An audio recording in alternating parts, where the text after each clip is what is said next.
Hi, it's Erin and Simon with Assets and Arbitrage. Today we're going to go. This show is called Back to Basics. Okay, I've been getting some feedback. We've been talking about being on code, building within the community and with your community. And I've gotten the feedback that it is ideological. And so maybe not as practical as we're making it seem. So what we're going to do is we're going to take one step back and we're going to get to a more practical point of building. And this is in her wheelhouse, so I'm gonna just let her go in. I'm not gonna say too much. I'm just here so I don't get fined, and I'm gonna let her go in. I'm not the one who's going to find him either because I know what y'all are thinking. But we do want to, I did mention in the last show that community building, all of these great concepts start in the household, right? Charity starts at home, everything starts in the household. So here's one thing that we did kind of miss, but we're going to go into now. Recently, we had the death of a major influencer in the manosphere space.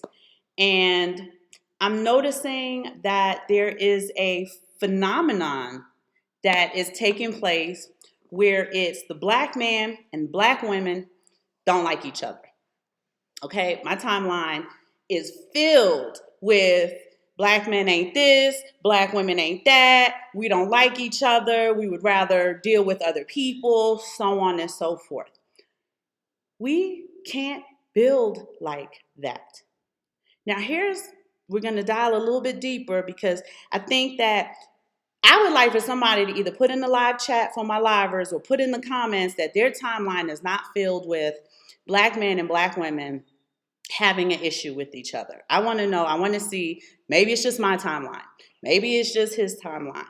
But I'm seeing that these platforms have millions and millions of subscribers who are consuming content where the black man and the black woman are having enmity against each other, right? We can't build like that. We cannot build like that. We're talking about wealth building, generational wealth, legacy building. We're talking about purchasing crypto. We're talking about finding ways to store our economic strength. Mm-hmm. And we can't get along with each other? What's that about? What part of the game is that? Now, I want to say this. In my timeline, I talked to Simon. I said, I'm going to do a little bit of research before I do this show because I'm really concerned at what I'm seeing on the timeline. Because we're in Mexico, we are kind of in a bubble. Mm-hmm. And I want to let you know, I've never seen on my timeline a Mexican man say a Mexican woman ain't shit. I've never seen a Mexican woman say a Mexican man ain't shit. Let me dial deeper into that.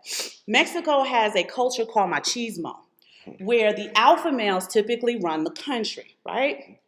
Not ideal, but it is what it is.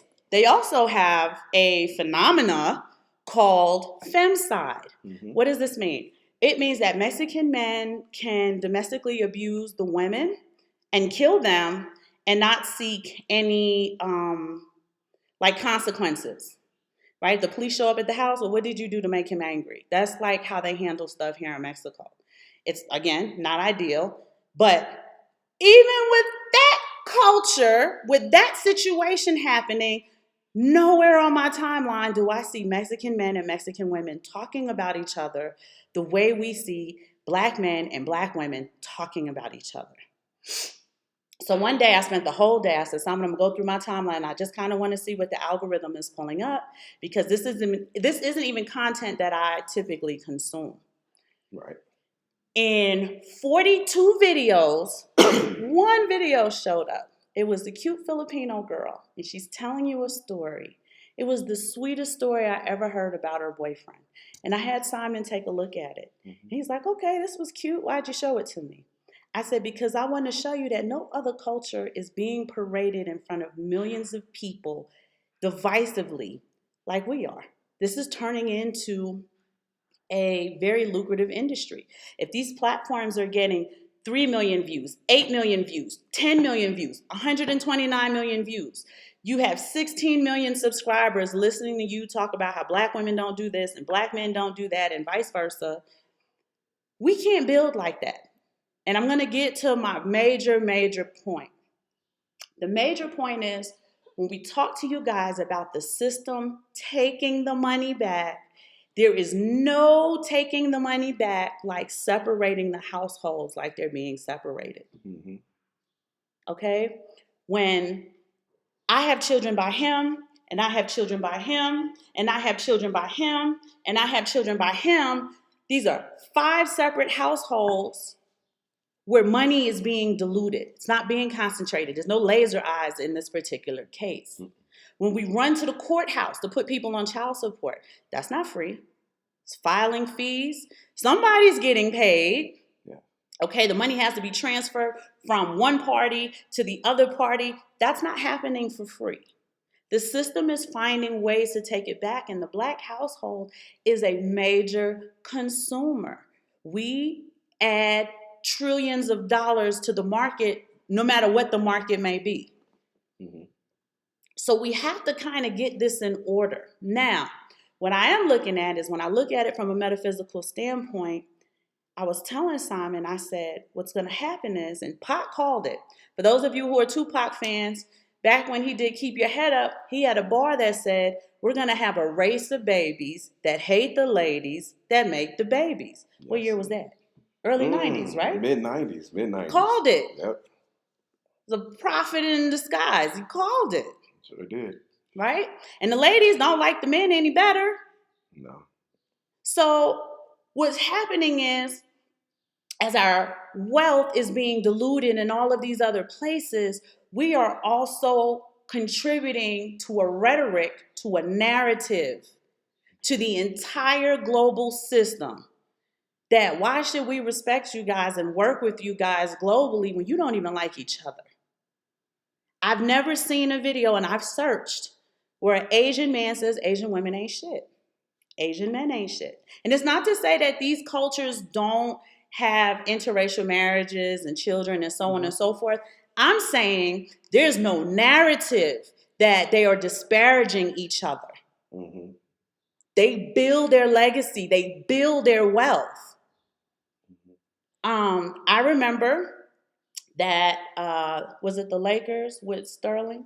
No, that would have been the Clippers. The Clippers. Donald Sterling and Mrs. Sterling. I can't remember her first name, but there was a controversy, some cheating. I don't know. She knew who her husband was. Yeah, he was having he had a mistress on the side, and it got out of hand and blown up. And he said some disparaging things about black people. Who the mistress was sleeping with. Yeah. Because that's what she does. And so what happened was the NBA forced him to sell the team. But what they did is, and we talk about, they stayed on code. Mm-hmm. She didn't divorce him and take half and then take half of the proceeds of the sale of the team. No, they stayed together. And we're not saying this is an ideal situation if you got cheating going on and all this stuff. But what they did is they stayed on code to cover and protect their wealth. They built up that wealth. They sold the team for over $1 billion to Steve Ballmer, formerly of Microsoft. Mm-hmm. But they stayed on code and they kept their wealth intact for the next generation. They're older, I believe close to their 80s. So instead of destroying the wealth that you built your whole lifetime in your 80s, mm-hmm. they stayed on code, covered the wealth. And, even though he messed it up, she worked with him so that they could keep the wealth for generations to come. So that's why we always talk about staying on code, even in non-ideal situations where people may not be doing the right thing. You got to stay on code for the good, the overall good of everyone. So that's what they did. But go ahead. And I'm glad that we're bringing this point up because back to basics. Practical step number 1. Why can't we be cooperative with one another? Why can we not be in a relationship and be cooperative? And ladies, those of you out there, you're looking for a high-value guy, you're not building it with him. I've been with him since I was 19 years old. So it's been that long? It's been that long. We old, y'all. I'm old, man. But Even in the building, it required a significant amount of cooperation. It required a significant amount of trust. No marriage, no relationship is going to be perfect. Neither party in the relationship is going to be perfect. So there is a gracefulness Okay. in your approach to being cooperative. Cooperation requires listening. Just listen. Stop talking. Listen to what he's saying. If you need to clarify, ask clarifying questions, right? Okay, it sounds to me like you're saying that you want to do this. Am I understanding that? Yes or no. And then he can clarify. Mhm. It's having that discourse. Practical point number 2, using clear and concise language. Yes. I have noticed in studying this phenomena on my timeline, ladies, I'm not singling you guys out. I'm not alienating you. I'm talking to wives, girlfriends, single women, right? Because we have to acknowledge if people are saying that you guys as a group are doing this, let's just listen to what they're saying. No, I don't do that.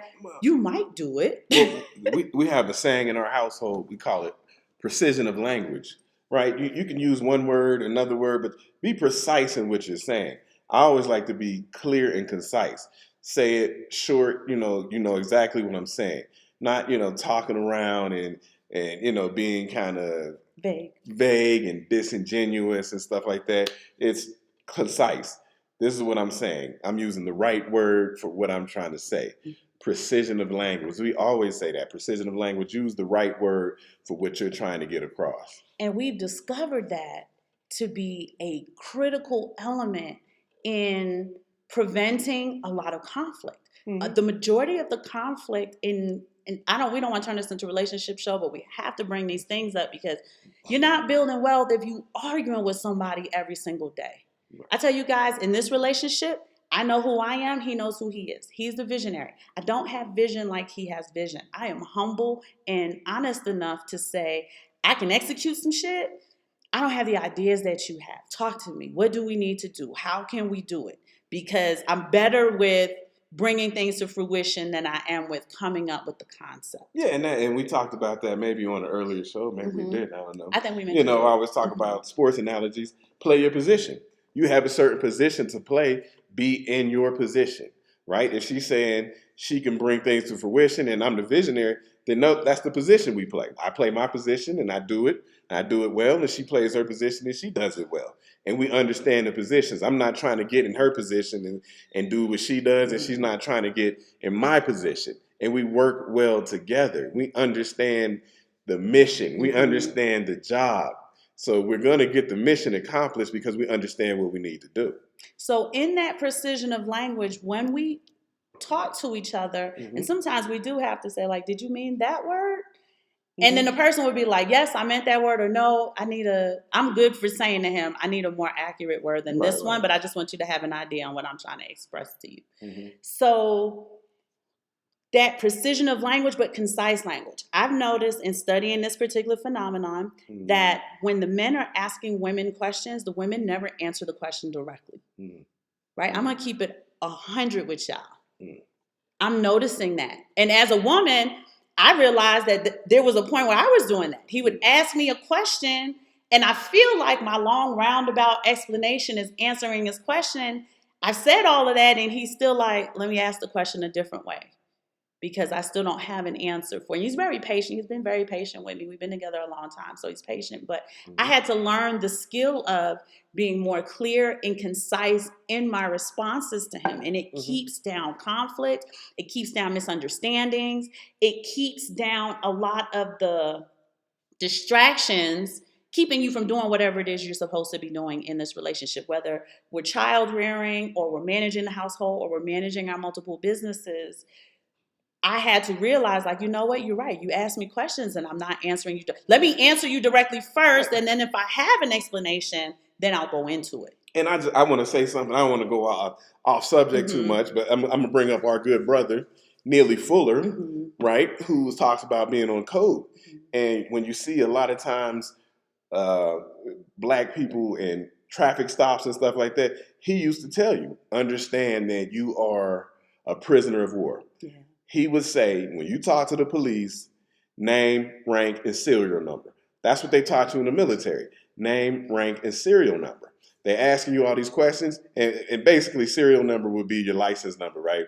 Your rank would be who you are and your name, and keep it clear and concise. And a lot of these traffic stops that obviously aren't our fault when they go left, wouldn't go left if you keep it clear and concise. You get pulled over, name, rank, and serial number. Here in Mexico, we get stopped by the police on multiple occasions. Multiple occasions. We just got stopped the other day. And so what you do is you just keep it real concise, because here the police aren't going to shoot and kill you. What they're actually trying to do is shake you down and get some money out of you. So you understand the game. Right. So one thing I always tell her, even though we know Spanish, I'll never speak to them in Spanish, right? I keep it simple. Just that simple. Name, rank, and serial number, and they have to go about their day. They can't talk us in circles and do all this, and this, nope. Name, rank, and serial number. So not to get too far off the thing, but that applies across the board. Clear and concise speech will get you better outcomes.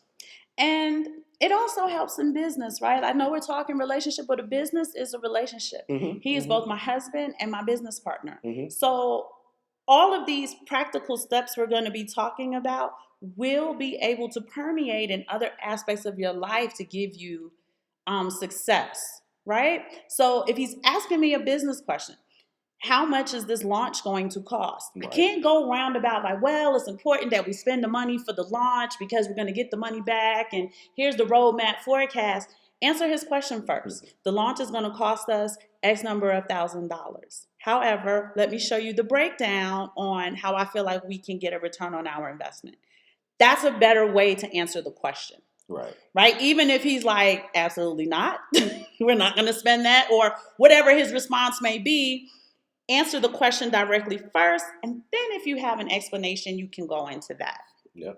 I'm noticing, ladies, and I want you to ask yourself, is what is being said tried and true? Do I have a propensity to go roundabout instead of answering the question directly? Ask your spouse. If your spouse says yes, you never answer my questions directly. What would you like to eat tonight? I don't know. That'll start a fight. Yep. What do you want to eat? Well, when I say that when I say I want to eat this, you typically say you're not in the mood for that. So I would like for you to decide what you would like to eat. Right? Those little things start fights when they're vague, when it's I don't know, you make the decision, and then when he makes the decision, it turns into you're controlling. You always make the decisions for us because you don't realize that there's a precedent set up that can go in business too, right? If you're constantly telling your business partner, you decide, you make the decisions, what do you think? After a while, they are going to take the reins and you're sending conflicting messages, right? So in communication, be clear, be concise, but be decisive, not divisive, decisive. Make a decision, even if it's the wrong decision. Make a decision. Yeah, we used to, we're talking about digital assets. We used to do a thing where she would research all these coins. Yes. Let's call them altcoins. That's what we'll call them. And then she would send me the research. And I would read over it. Oh, okay, this sounds like it has a use case, this, that, and the third. And then she'd say, well, which ones do you want to buy? And I say, well, just this one and that one. That was just the decisiveness. That's how we worked together. She did the research. She sent me all the coins. I looked at it. I wasn't indecisive. I said, we like this coin, and we'll buy those. And that's how we work together. You have to work together in a very decisive manner. Like we said, you want to be building towards freedom. So we're building in that way. So it's like, okay, even if I made the wrong decision and picked the wrong coin, and I'm like, oh, shit, we should have got the other one that you had researched. But you're not going to make the right decision every time, but the information was there, and you have to be decisive on what you're going to do. You can't be, well, let me think about it. It's that. Well, no, you can think about it, but still you have to make a decisive decision eventually so that we can move forward. And that's what she's talking about, being decisive, clear and concise communication. Communication skills are key. I know this new generation, I don't know what age range that we're actually talking to, but this new generation, COVID, social media, they don't have great communication skills. And we understand that, right? Mm-hmm. When like when we grew up, if you met a girl you liked, you had to speak game to her. Not only that, you had to get her phone number, right? Oh yeah. And then you had to actually call her house. Mm-hmm. And then maybe her dad answered. And so you gotta like, hello, Mr. So and so. I'm calling. Can I speak to you? You had to know how to interact and deal with people. This new generation, they're just texting and stuff. They don't know how to communicate, man. So the communication skills are a little suspect. And that's okay. We just got to teach them. We got to keep working with them. I mean, we have young children. We try to teach them about their communication skills. But you need to be clear and concise. Say what you mean what you say. All that talking people around in circles, the deception, the misleading, the games. Like we don't like it. I don't like that. I say, let's just, what we talking about here? Like, let's get to the point. You got to stop people and be like, get to the point. And it seems kind of rude or maybe a little curt, but get to the point. What do you want? What do you want? How may I help you? People here, even in Mexico, people will just talk to us, and it's just a long conversation. And you already know. You got to get to the people. You already know they want some money. They're angling for money. Well, you got to tell them like, hey, get to the point. Because I'm trying to do something, I'm going in the grocery store, I'm doing something. I say, hey, get to the point. What is it that you want, sir? Tell me what you want, and then we can work from there. Clear and concise. Get to the point. And I'm going to tell you, too. Oh, boy. You go. One more time. I'll let her go. You might say it. Go ahead. I'm going to let her, because she's going to run with it. No disrespect. Oh, God. No disrespect. Oh, boy. But my MLMers out there, man, y'all got to get to the point. Yes. Y'all keep getting in my direct messages. And I'm like, oh, okay, what's up? You're a Bitcoiner? You this, that, and the third? And they want to talk you around the block about, I said, get to the point. You got a platform you want me to join. How much is it per month? And what services do you provide? Get to the point. Don't talk me to death about, and I'm going off the rails. I'm sorry. It's okay. No, because I was going to bring that up. Okay. As a business person, when you see that you're not getting direct answers, we're doing business, right? We're not in a relationship. You're not going to try to spit game to me, okay?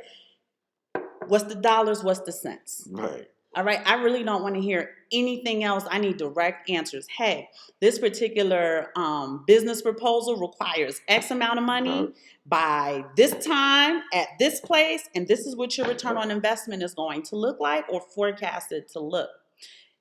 That's why I said I feel like he was going to bring it up. I knew he was going to bring it up. So when the MLMers come in, first of all, too, my personal page.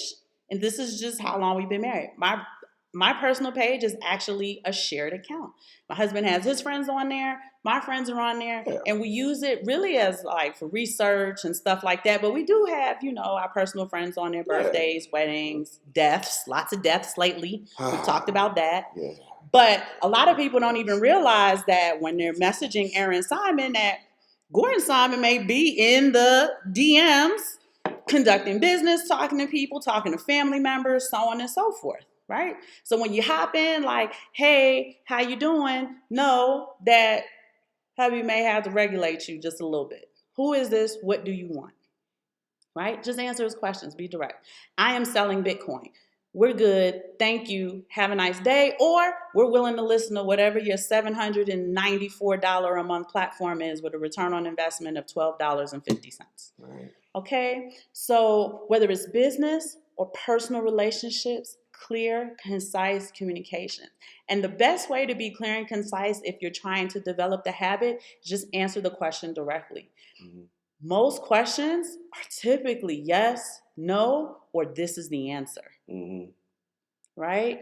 So we want to kind of work on that, especially as Black people, because I notice in the relationship segment, there's a lot of emotion. Mm-hmm. Yeah. And I read a post that bothered me. It talked about how Black men are emotionally stupid. That's how they phrased it. Okay. Instead of saying maybe they need to work on emotional intelligence, but Black women, let's be honest, we are super duper emotional creatures. We react instead of responding.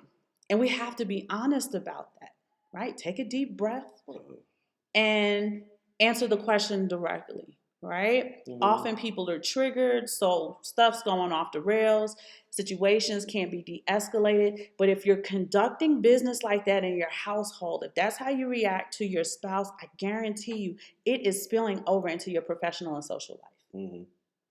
2, if you guys are building requires vision. We talk about this all the time.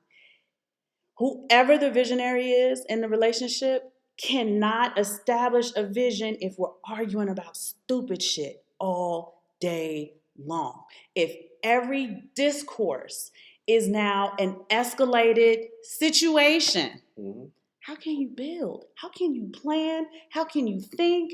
How can you critically think? If we're arguing about what we're cooking for dinner, we argue about, I went through your phone and saw this, and you went through my phone and saw. If these are the arguments that we're having every single day, if every decision you make, I'm pushing back against you, how can we build? Right. And we normalize these situations. So you feel like, yeah, we're going to get a food truck together, and we're going to do this, and we're going to do that. Y'all argue every day. How are you going to get a food truck together? You won't even be able to put the menu together.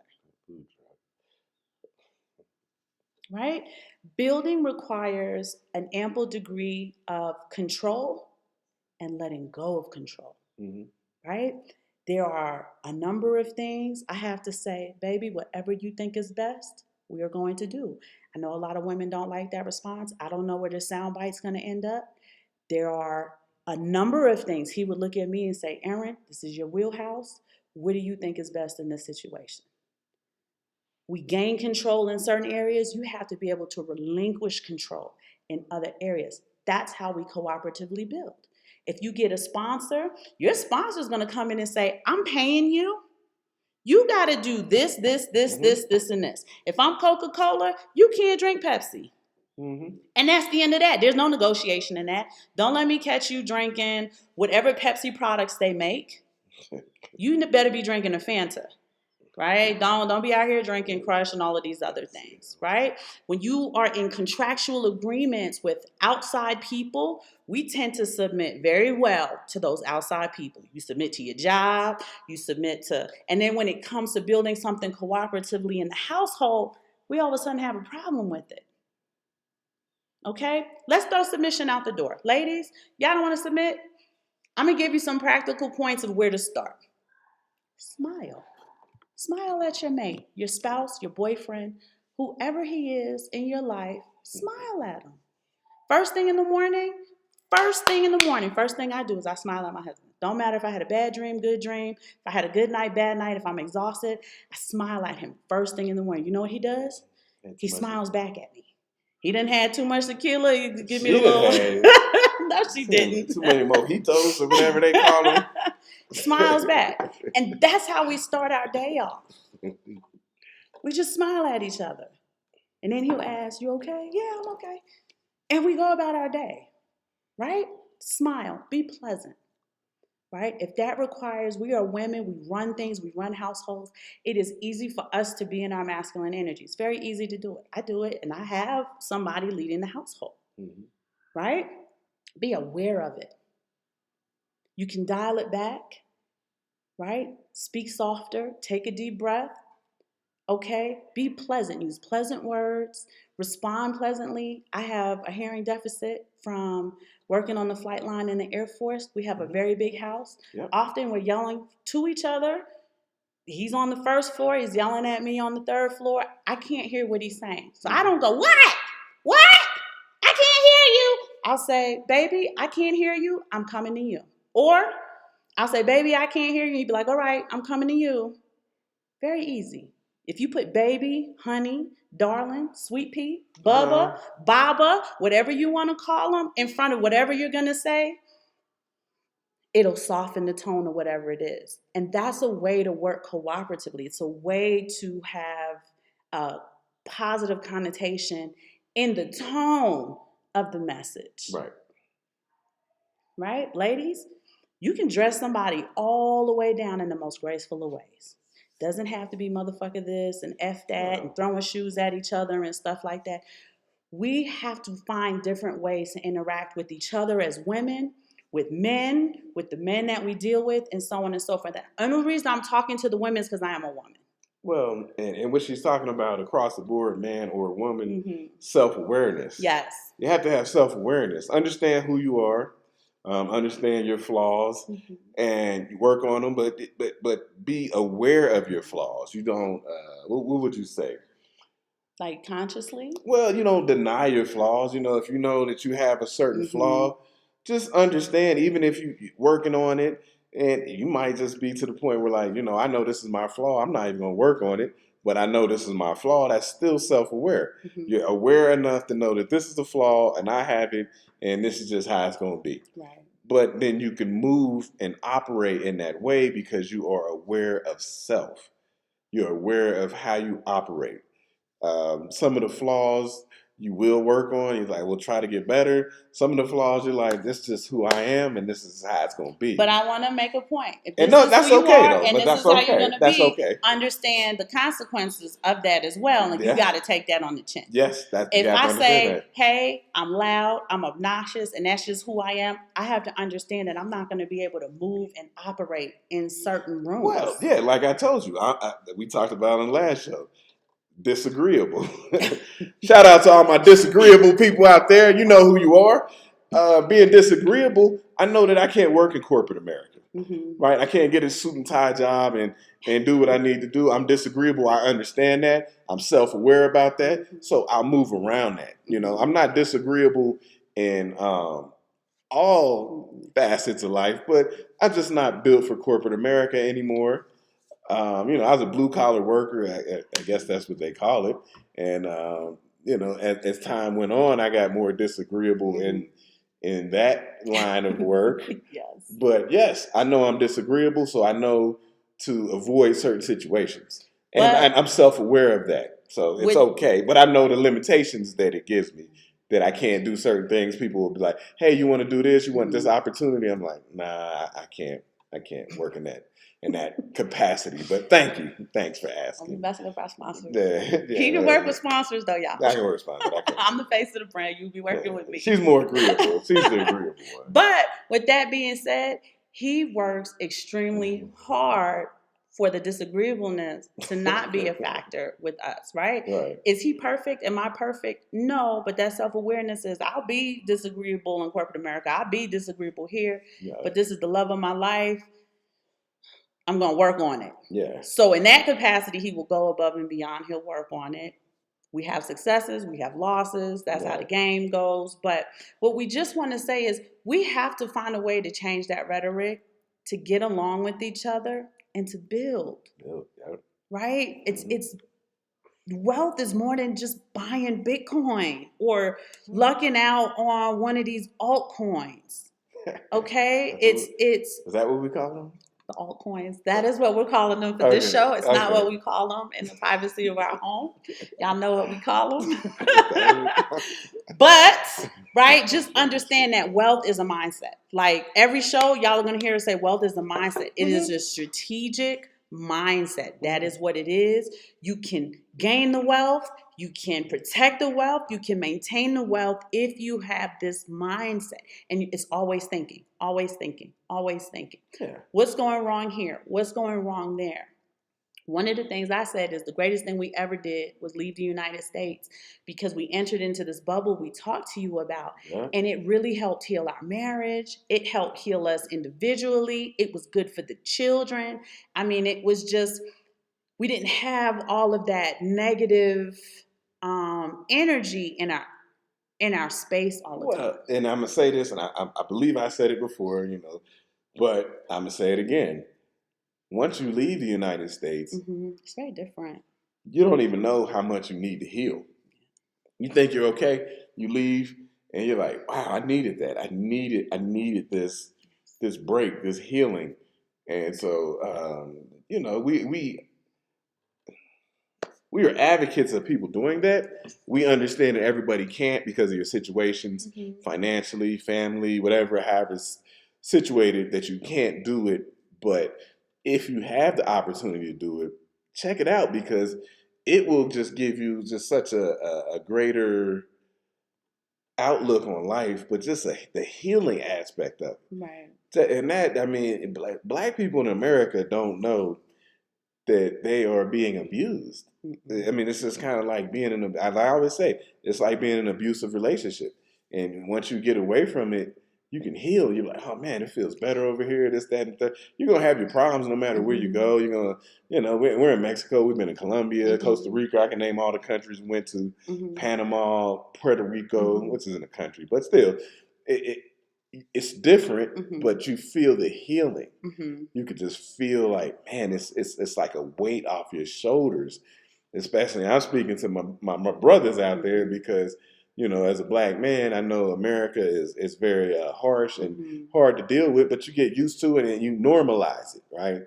But once you get out of the country, you're like, well, damn, I didn't know it could be like this. And we make jokes that, you know, the people make up stories about me being in the NFL, but that's actually kind of it's kind of nice, you know. People treat you nice. They do treat you Hey, nice. you want my autograph? I mean, okay, They I'll roll out sign the an red autograph carpet. for you if that's what you want. But it's kind of nice. It's relaxing, and you don't have that weight of the world like you have in the United States. Now, don't get me wrong. They do. They got their little racial stuff they do here, right?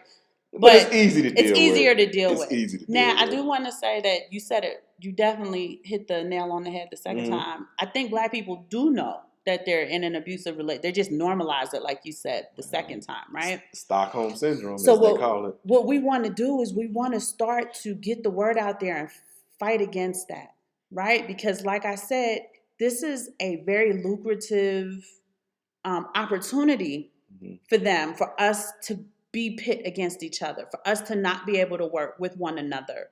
So I'm going to run over the practical points quickly. Very simple things, right? Smile at each other, right? I didn't get to this. Oh, we talked about clear, concise communication. If you guys are talking to each other, answer each other's questions directly. Try to respond to each other directly.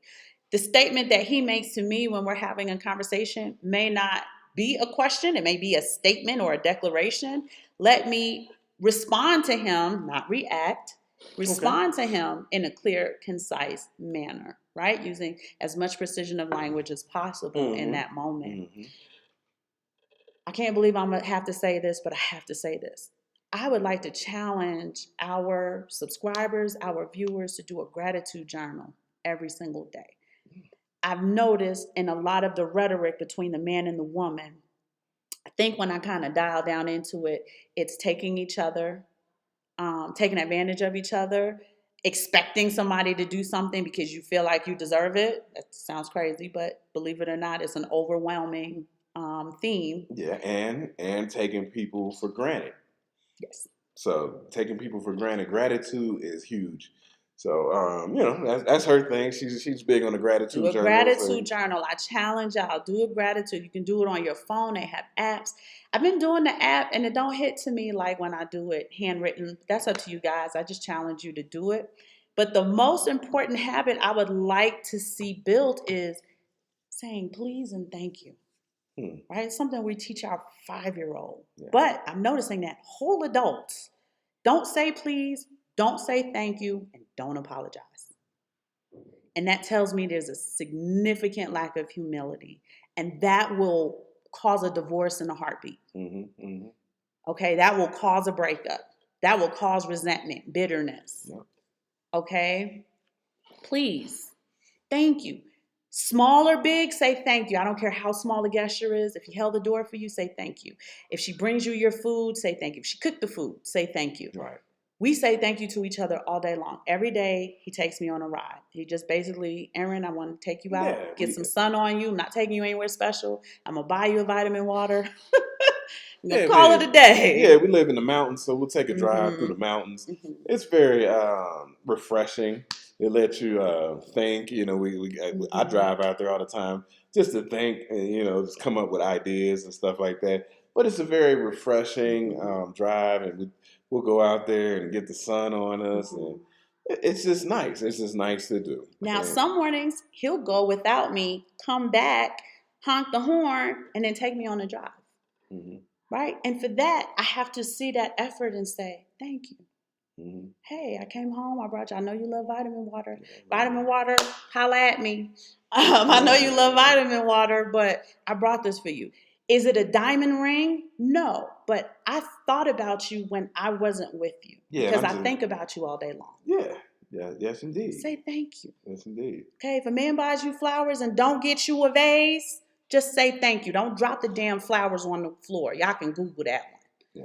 Right? What's happening is absolutely asinine, but I understand the game. The game is the systems like we're going to pit them against each other.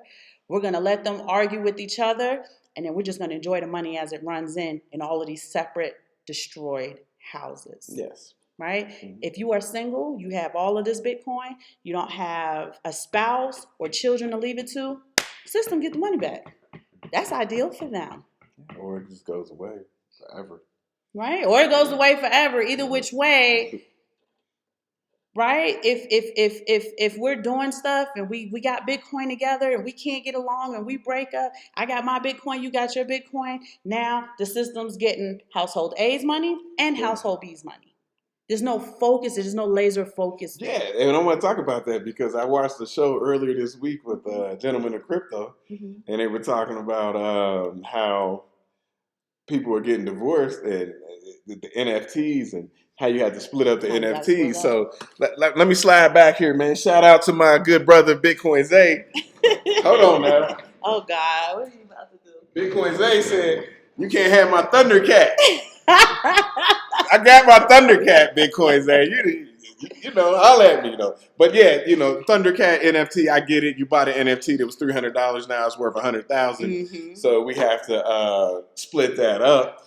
But yeah, I mean, that's what it is. And that's part of the building. You know, that's the destruction of the household. But yes, you cannot have my Thundercat. Lionel away. So, you know, we're talking about these things because when we cannot work together, when we cannot cooperatively work together, when we can't talk to each other in a graceful, loving way, the system wins, right? Divorce is nothing but a lawsuit between husband and wife. They're suing each other. Yep. The lawyers get money, this party get money, the court get money for filing fees, and this, that, and the third. There's two separate households. The kids really ain't right. And it is not mirrored to us healthy relationships. A healthy relationship doesn't mean you don't argue. I've listened to women think that healthy relationship means we never have conflict. And I said, you guys are looking at that wrong. Yeah. Arguments is conflict that needs to be resolved, looked at, examined. Okay, it's there to help build and develop the relationship, not that nagging, nitpicking, cussing each other out, calling each other names. No, that's toxic. Yeah. But a healthy relationship is going to have a level of conflict. You guys aren't going to agree on absolutely everything, no matter how synchronous left brain and right brain is. Right? So I want us to just kind of consider this. Like I said, I'm giving y'all real practical, basic fundamentals that aren't being practiced. Yeah, so I can hear how we talk to each other. I can see it on the net. I see it when you guys go to the store. I see when a man approaches a woman, when a woman approaches a man. Smile. Be pleasant. Clear and concise language. Please. Thank you. I apologize. I heard what you said, and I apologize. And then do the behavior modification or don't. It just depends on what you're apologizing for. But have that level of grace and humility. And we're not preaching, right? We're not preaching, but we've been married for a long time. And in 2022, to be married over 20 years, that's something. You know, people be like, oh, well, y'all been together forever. Ain't no big deal. It's a big damn deal. Yeah. Right? Because we take stock in the fact that we work very hard to maintain the relationship. Extremely hard. Yeah. We have a lot of children, and we're trying to mirror for them what they need. We do have a lot of kids. We try to mirror for them something they don't get to see anywhere else. We don't have the Cosbys anymore. We don't have Aunt Viv and Uncle Phil. Who was the third one you said, baby? Family Matters. Family Matters. We don't have them, even though it was more about Steve. But they had a solid They family. had a solid family. Yeah, Yeah. they had a solid family. We don't have that mirrored in front of us. You know what we have mirrored in front of us? My whole timeline is black men ain't shit, black women ain't shit. Mm-hmm. That's my entire time. I watch cooking videos. I don't even know how my time, but once Mr. Samuels passed away, my timeline exploded. Exploded because everybody's trying to fill that void of what he was doing because it's lucrative. There's money to be made. And nobody talks about how he tried to get the black man and the black women together. They talk about all the stuff they said that nobody liked. No one talked about how many marriages and relationships he established on the singles group. And I'm not going to get into that because I know some people are going to be mad at me that he said some things that were honest and true. Some things I don't agree with. Right. But what I can talk to you about is my own personal experience. You know, a lasting marriage, very simple. Thank you, please, smile, be pleasant, and clear and concise language. Right. Maybe I've oversimplified a 2-decade-long marriage, but those are the fundamentals that I know work. Yeah, and that's why this show is called Back to Basics, because we wanted to just get to a basic level and talk about things that we could do, actionable steps that she always talks about, for the people who say it's ideological. So we want to bring it back a step since we're ideologues. Practical things to do. Just those things. Practical things. Clear, concise communication requires you to be honest and transparent. I didn't say that, but I feel like I need to say it, right? I can't just assume that is something that's understood. Clear, concise communication requires honesty and transparency. Honesty, yes. Right? I don't think we're talking to 20-year-olds. I doubt it. Right? Because I realize that young couples in their 20s, about 35, y'all are still trying to figure it out. I could feel that. Right? But if we're talking to people in our age group and older, we got to get back to basics. We have to talk to each other in a way. And when you talk to your spouse lovingly, you start talking to other people lovingly. Or just professionally, right? Yeah. Where you don't seem aggressive or have an attitude or whatever it is they say about us as black people. Some of those stereotypes are true. Well, and then, and as for people like us who travel the world, these stereotypes will follow you. Oh, God, yeah. Yeah, so then now you're trying to do business or maybe deal with people in other countries. These stereotypes follow you, right? We make fun of the stereotypes. Are you a rapper or athlete? But still, the other stereotypes will, because, one of the stereotypes about black men that follow you around the world is that you are sex crazed. Yep. So now that you're us too, women too. You're after the women. Now the women, or the stereotype that follows them, they're exotic. So then they're fetishized. Yeah, they're fetishized. Exactly. That's the perfect word. So, these stereotypes follow you around the world. And you don't have to break them, but you have to deal with them. Right? When you show up, it's like, oh, okay, so you like all the women. So and it's like, well, no, I'm actually married. I have a family. I'm just here doing my thing. But okay, so you got to break some of these stereotypes as you travel globally, internationally. And they always think that you're violent, you're scary, and stuff like that. So it's just something you have to deal with. You take the good with the bad, right? And that's what we're gonna give you: the good, the bad, and the ugly. We're gonna be real about the situation, but we're gonna keep an eye on it. I mean, we have this great channel that the gentlemen of crypto have put together for us, so we're building a community in that manner. Yes, indeed. But we want that community to get larger. We want to have the extended family become involved somehow, some which way, shape, or form. This is a great opportunity for spouses and significant others to kind of maybe help with production, help with content. Even if you're not shooting a video yourself, help content creators be more consistent. Right? It's really a great developmental tool for us to work cooperatively with each other in order to make each other successful. Yep. Right? We don't compete with each other. I am not competing with him. He's got a super competitive personality. He never tries to compete with me. He's like, Aaron, this is what you do, baby. You do this great. You do this. Yeah. And this is what I do great. And I said, baby, if you think that's the right thing to do, you go on and do it. And even if it goes wrong, it's like, oh, let's look at what happened. right? Because we like to pretend we're scientists. We are scientists as long as we've been doing it. And we'll look at it, we'll take it apart, we'll put it back together, but relinquish the control in certain areas, and then you can maintain the control in certain areas. Mm-hmm. Yes, indeed. And that's hard to do, I think, for a lot of people. I think we've just been doing it so long, we're normalizing it. All right. That's it. I mean, that's her wheelhouse. She got it. Anything else? Or? Nope. I want y'all to be nice to each other, be cooperative, smile, be pleasant, say please, thank you, apologize when needed, and let's build this wealth. Yeah, let's build this wealth. That's what the channel's about. We're going to get more people on here and just learn about building wealth and all the things that come with it, right? Because you have to tie in lifestyle with building of wealth. Absolutely. So yeah, we want to give a shout out to the Jump Out Girls. They always support us. Yeah, we love y'all. Shout out to the Jump Out Girls, and we're gonna give a shout out.